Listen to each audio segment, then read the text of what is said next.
নমস্কাৰ মই নয়ন আপোনাক স্বাগতম জনাইছো একদম মই ইউটিউব চেনেললৈ আজিৰ এই ভিডিঅ'ত আসাম পুলিচত ওলোৱা বাম্পাৰ ভেকেন্সিৰ ফুল ডিটেইলছ দিম কিমান পোষ্ট ওলাইছে এলিজিবিলিটি ক্ৰাইটেৰিয়া কি সিলেকশন প্ৰসেস কেনেকুৱা হ'ব সকলো জনাম সো ভিডিঅ'টো মন দি চাব যাতে কোনো কথা মিছ নহয় তেন্তে হওক আৰু পলম নকৰি ভিডিঅ'টো ষ্টাৰ্ট কৰো আৰু কিছু নতুন কথা শিকো ফাৰ্ষ্ট জানো আহক কি পোষ্ট ওলাইছে আসাম পুলিচত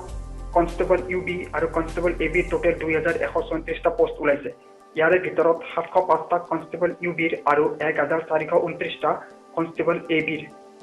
10 ডিসেম্বৰৰ পৰা অনলাইন এপ্লাই আৰম্ভ হৈ যাব আৰু লাষ্ট ডেট অফ এপ্লিকেশন হ'ব 9 জানুৱাৰী 2022 চন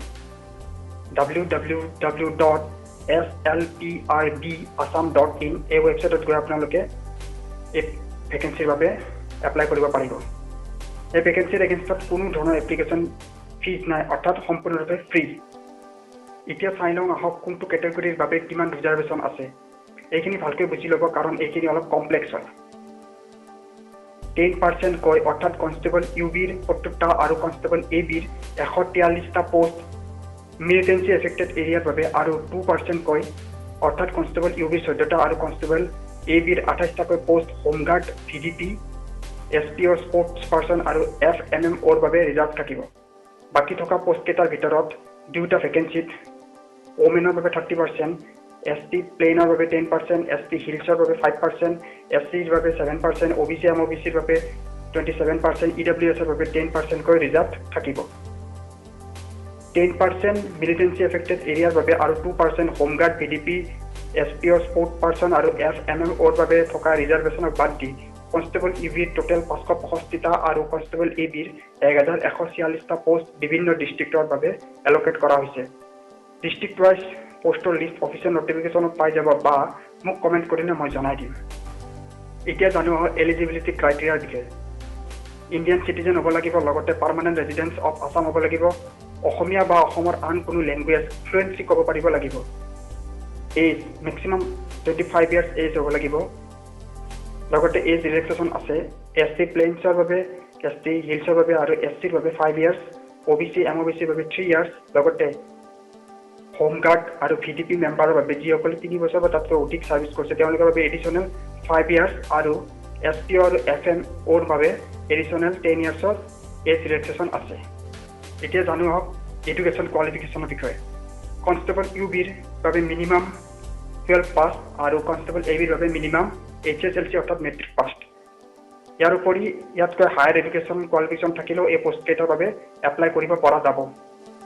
এই পোষ্ট কেটাৰ বাবে ফিজিক্যাল স্ট্যান্ডাৰ্ড কেনেকুৱা হ'ব লাগিব সেই বিষয়ে জানিলো আহক প্ৰথমতে জানিলো হাইট জেনাৰেল ওবিসি এমওবিসি আৰু এসসিৰ পুৰুষৰ বাবে 162.56 সেন্টিমিটাৰ আৰু মহিলাৰ বাবে 154.94 সেন্টিমিটাৰ এসটি হিল আৰু এসটি প্লেনৰ বাবে হাইট পুৰুষৰ 160.02 সেন্টিমিটাৰ আৰু মহিলাৰ 152.40 সেন্টিমিটাৰ চেষ্ট অকল পুৰুষৰ বাবে জেনাৰেল ওবিসি এমওবিসি এসসি আৰু এসটি প্লেনৰ বাবে নৰ্মেল 80 সেন্টিমিটাৰ আৰু এক্সপান্ডেড অৰ্থাৎ বহলাই দিলে 85 সেন্টিমিটাৰ চেষ্ট আৰু এসটি হিলৰ বাবে নৰ্মেল 78 সেন্টিমিটাৰ আৰু expanded 83 centimetre medical standard good maintenance physical health লাগিব লগতে knock knee flat foot colour vision squint eye অৰ্থাৎ কেৰা চকু diabetes hernia piles respiratory disease মানে শ্বাস প্ৰশ্বাসজনিত সমস্যা আদি থাকিব নোৱাৰিব আইসাইট ডিসটেন্স ভিজন যিকোনো এটা চকুৰ 6/6 আৰু বাকি থকা চকুটোৰ ম্যাক্সিমাম 6/9 উইদাউট কাৰেকশন হ'ব লাগিব আৰু নিয়াৰ ভিজন নৰ্মেল হলে হ'ব এতিয়া জানো আহক সিলেকশন প্ৰসেছৰ বিষয়ে 4টা ষ্টেজত সিলেকশন প্ৰসেছ হ'ব প্ৰথম স্ক্ৰুটিনি অফ ডকুমেন্টছ হ'ব আৰু সকলোবোৰ ডকুমেন্টছ ঠিকে পালে ফিজিক্যাল স্ট্যান্ডাৰ্ড টেষ্ট অৰ্থাৎ পিএসসিৰ বাবে মতা হ'ব য'ত চেষ্ট হাইট ওয়েট আদি চাব আৰু তাৰ পিছত মেডিকেল এক্সামিনেশন হ'ব আই এক্সামিনেশন হ'ব পিএসসিত কোনো ধৰণৰ মাৰ্কছ নাথাকে আৰু পিএসসিত কোৱালিফাই হোৱাৰ পিছত পিএটি অৰ্থাৎ ফিজিক্যাল এফিচিয়েন্সি টেষ্টৰ বাবে কল কৰিব পিএটিত 40 মাৰ্কছ ফিমেলৰ বাবে আৰু 60 মাৰ্কছ মেলৰ বাবে থাকিব লগতে পিএটিত মেলে 3200 মিটাৰ 14 মিটাৰ দৌৰিব লাগিব আৰু লং জাম্প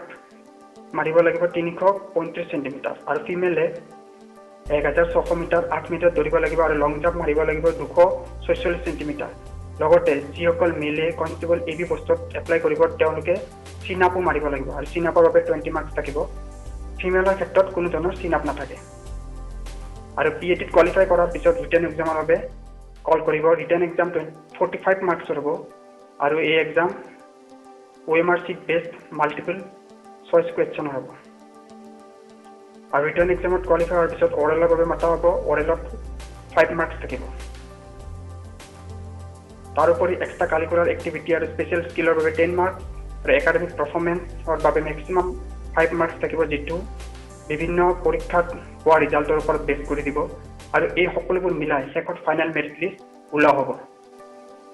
চ' এইটোৱে আছিল আজি ভিডিঅ'। যদি ভিডিঅ'টো ভাল পাইছে লাইক কৰিব আৰু ভিডিঅ'টো খুব বেছি শ্বেয়াৰ কৰিব, যাতে আপোনাৰ সকলো ফ্ৰেণ্ডছ আৰু ফেমিলি মেম্বাৰ্ছে এই ভেকেঞ্চিৰ বিষয়ে জানিব পাৰে আৰু এপ্লাই কৰিব পাৰে। লগতে বিভিন্ন ধৰণৰ কম্পিটিটিভ এক্সামৰ লগত জড়িত GK GS আৰু কাৰ্ড এফেয়াৰ্ছ ৰিলেটেড ইনফৰমেশ্যন অসমীয়াত পাই থাকিবলৈ মোৰ চেনেল এক্সাম হয় ছাবস্ক্ৰাইব কৰিব। ধন্যবাদ।